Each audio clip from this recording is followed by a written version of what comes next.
Event taste చేస్తావా?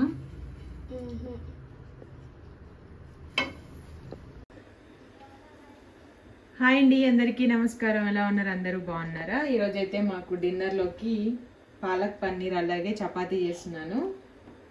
సింపుల్గానే ఉంటుంది. వీడియో చూసేసేయండి. అలాగే ఫస్ట్ టైం కనుక చూసారు తప్పకుండా మా ఛానల్ సబ్స్క్రైబ్ చేసుకోండి, లైక్ చేయండి, షేర్ చేయండి, కామెంట్ కూడా చేయండి. ముందుగా నేను మీడియం సైజు పాలకూర కట్టలు ఒక 3 తీసుకున్నాను. దీన్ని ఆల్రెడీ వాష్ చేశాను. మళ్ళీ ఒకసారి వాటర్లో వేసేసి ఇసుకుంటుంది కదా ఆకుకూరలకు ఎక్కువ, అందుకే 2-3 సార్లు వాష్ చేసుకోవాలి. మధ్య మధ్యలో ఇట్లా ఖరాబ్ అయినవి కూడా ఉంటాయి.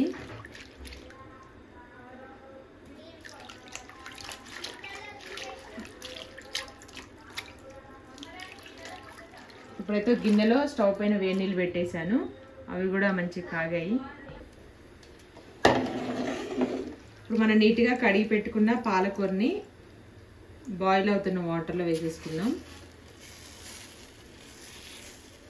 ఎక్కువసేపు ఏమి ఉంచాల్సిన అవసరం లేదు. ఒక 2-3 నిమిషాలు ఉంచితే సరిపోతుంది. కొంతమంది పచ్చిది కూడా మిక్సీ చేసి వేసుకుంటారు. కాకపోతే మనకి మంచి కలర్ రావాలంటే పాలక్ పన్నీరు వేడి నీళ్ళలో వేసుకోవాలి. దీంట్లో కొంచెం ఉప్పు, నిమ్మరసం వేస్తే ఇంకా అసలు కలర్ చేంజ్ అవ్వకుండా ఉంటుంది అనమాట. మనకి డార్క్ గ్రీన్ కలర్ వచ్చేస్తుంది. అలాగని ఎక్కువసేపు కూడా ఉడికించొద్దు.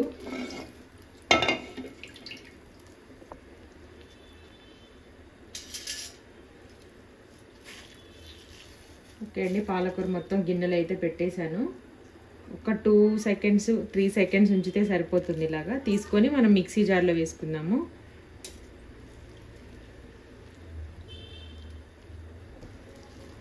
ఓకే అండి, ఇప్పుడైతే స్టవ్ ఆపేసుకొని మిక్సీ జార్లోకి తీసుకుందాం. ఇది కొంచెం వేడిగా ఉంటుంది కాబట్టి కాస్త చల్లారిన తర్వాత మనం గ్రైండ్ చేసుకోవాలి. దీంట్లో మీకు కారానికి సరిపడా మిర్చి అలాగే ఒక చిన్న అల్లం ముక్క వేసుకొని మెత్తటి పేస్ట్ లాగా చేసుకొని ఉంచుకోండి. చూడండి ఎలా ఉంది.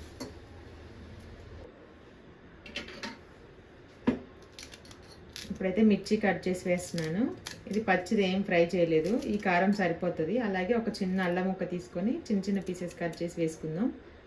దీన్ని పేస్ట్ లాగా పట్టుకోవాలి. ఇది కొంచెం చల్లారాలి, బాగా వేడిగా ఉంది. ఈలోపు మనం పిండి మిక్స్ చేసుకుందాం. ఓకే అండి, పిండి అయితే మిక్స్ చేసుకుందాం. ఇంకా రెగ్యులర్గా కలుపుకున్నట్టే మనం చపాతీ పిండి.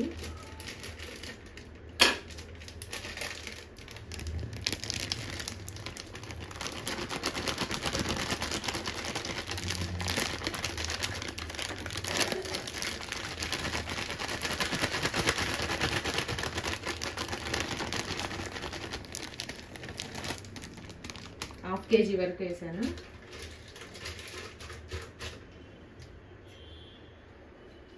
దీంట్లో లైట్గా సాల్ట్,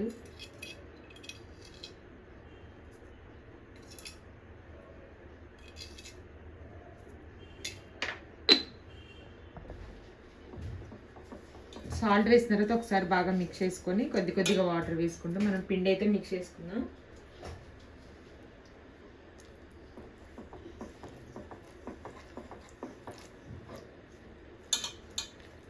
మళ్ళీ మొత్తం అయిపోయిన తర్వాత చూద్దాం. చపాతీకి అయితే సాఫ్ట్గా మిక్స్ చేసుకోవాలి. అప్పుడే మనకి రోల్ చేయడానికైనా సాఫ్ట్గా ఉండడానికి, తినడానికైనా సాఫ్ట్గా ఉంటాయి చపాతీ. పూరికి మాత్రం కొంచెం గట్టిగా కలుపుకోవాలి.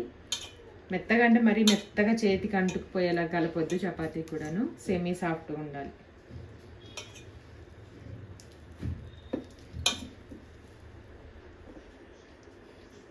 ఓకే అండి, ఇప్పుడైతే పాలక్ పన్నీర్ ప్రాసెస్ అయితే చూసేద్దాం. నేను పేస్ట్ చేసేసాను. అది పిండి కూడా మిక్స్ చేసి పెట్టుకున్నాను. కొంచెం ఆయిల్ వేసుకున్నాము, లేదంటే బటర్ కూడా వేసుకోవచ్చు. అలాగే కట్ చేసిన మీడియం సైజ్ ఉల్లిపాయ ఒకటి, పెద్ద పీస్.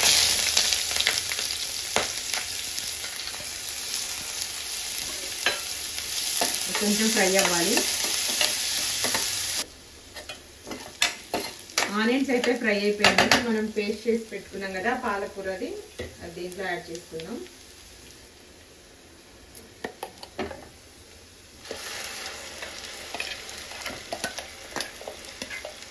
పేస్ట్ కూడా పచ్చివాసన పోయేంత వరకు సిమ్లో పెట్టి ఉడికించేసుకోవాలి. లైట్గా వాటర్ కూడా యాడ్ చేసుకుందాం మిక్సీ జార్లో. చూడండి, కలర్ మంచి డార్క్ కలర్ వచ్చేసింది.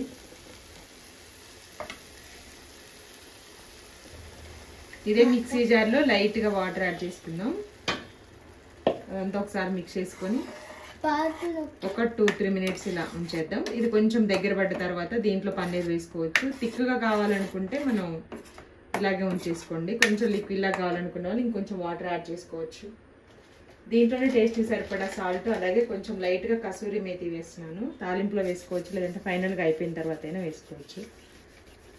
ఇది వేస్తేనే మనకి హోటల్, రెస్టారెంట్ ఆ ఫ్లేవర్ వస్తుంది అన్నమాట. కసూరి మేతి వేసిన తర్వాత ఆల్రెడీ చపాతీ పిండిలో మనం సాల్ట్ యాడ్ చేసుకున్నాం కాబట్టి చూసి యాడ్ చేసుకోండి. దీంట్లో కర్రీలో నేను కొంచెమే వేసాను. పన్నీర్ ఆల్రెడీ క్యూబ్స్ లా కట్ చేసి పెట్టాను. మనకి నచ్చిన సైజులో కట్ చేసుకోవచ్చు. నేనైతే ఇలా కట్ చేశాను, చిన్న సైజులో. ఇది కొంచెం మనకి ఉడికి లైట్గా బబుల్స్ వస్తాయి అన్నమాట. ఆ స్టేజ్లో ఉన్నప్పుడు మనం పన్నీర్ యాడ్ చేసుకోవాలి దీంట్లో. ఓకే అండి, పాలకూర అయితే 3-4 మినిట్స్ అయితే ఉడికిపోయింది. ఇంకా పచ్చివాసన కూడా పోయింది, సైడ్కి ఆయిల్ కూడా వచ్చేసింది కాబట్టి మనం పన్నీర్ యాడ్ చేసుకున్నాం దీంట్లో.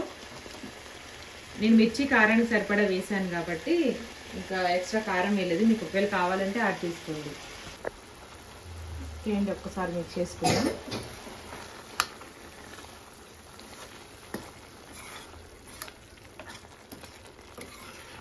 మనకి పన్నీరు కొంచెం బటర్ కానీ నెయ్యిలో ఆయిల్లో ఫ్రై చేసి కూడా వేసుకోవచ్చు. కొంచెం గట్టిగా ఉంటుంది అలా వేస్తే. ఇలా వేస్తే వెంటనే చేయగానే తినేసాం కాబట్టి సాఫ్ట్గా ఉంటుంది. కొంచెం క్రిస్పీగా కావాలనుకున్న వాళ్ళు లైట్గా ప్యాన్లో బటర్ వేసేసుకొని ఫ్రై చేసుకోవచ్చు. ఇంక దీన్ని ఎక్కువసేపు కూడా ఉడికించాల్సిన అవసరం లేదు. ఆల్రెడీ మనం పాలకూర ఉడికించాము, అలాగే గ్రేవీ కూడా ఉడికించాము కాబట్టి సరిపోతుంది. మీరు ఒకవేళ ఇప్పుడు ఉప్పు కారాలు ఏమైనా కావాలి అంటే టేస్ట్ చూసి అడ్జస్ట్ చేసుకోండి. దింపే టైంలోనే ఒక 2 సెకండ్స్ అలా ఉంచేసి మనం స్టవ్ ఆఫ్ చేసుకోవచ్చు. మంచి గ్రీన్ కలర్ బాగా వచ్చింది కదా. ఒక్కోసారి బ్లాక్గా అవుతూ ఉంటుంది. ఓవర్గా కుక్ చేసిన కొంచెం నిమ్మరసం వేస్తే మనకి కలర్ అనేది ఇలాగే వస్తుంది. దీనిపైన నేను క్రీమ్ వేస్తున్నాను, లేదంటే పాల మీగడ, ఫుల్ క్రీమ్ మిల్క్ ప్యాకెట్ ఉంటుంది కదా, దాంట్లో ప్యాకెట్లో వచ్చే వేసుకున్న టేస్ట్ బాగుంటుంది, కమ్మగా ఉంటుంది. మీ దగ్గర క్రీమ్ ఉంటే కనుక క్రీమ్ కూడా యాడ్ చేసుకోవచ్చు. ఫ్రెష్ క్రీమ్ అంటే మనకి మార్కెట్లో కూడా దొరుకుతుంది. ఎప్పుడో ఒకసారి చేస్తాం కాబట్టి అందరికీ అవైలబుల్ ఉండకపోవచ్చు, కాబట్టి ఇలా ట్రై చేయండి. ఇప్పుడైతే చపాతీ చేద్దాం.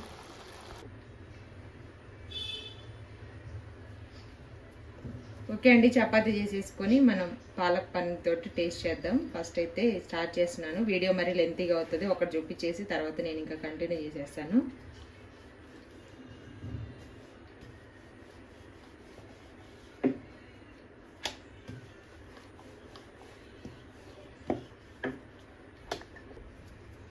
ఓకే అండి, చపాతీ అయితే ఇంకా కాలుస్తున్నాను.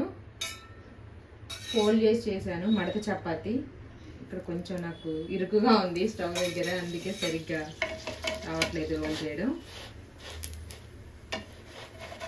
లైట్గా ఆయిల్ వేసుకొని పూరి అయిపోయిందా,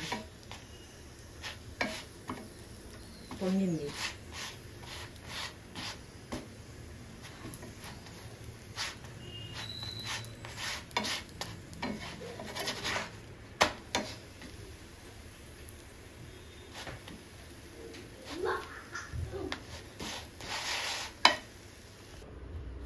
ఓకే అండి, చపాతీ కూడా అయిపోయింది. ఇప్పుడు టేస్ట్ చేసి మా పిల్లలకు కూడా పెట్టేస్తాను. ఈ వీడియో మీకు నచ్చితే తప్పకుండా ఒక లైక్ చేయండి, షేర్ చేయండి, కామెంట్ చేయండి. థ్యాంక్ యూ సో మచ్ ఇప్పటి వరకు చూసిన వాళ్ళందరికీ కూడాను. Thank you so much. Deeven taste చేస్తావా?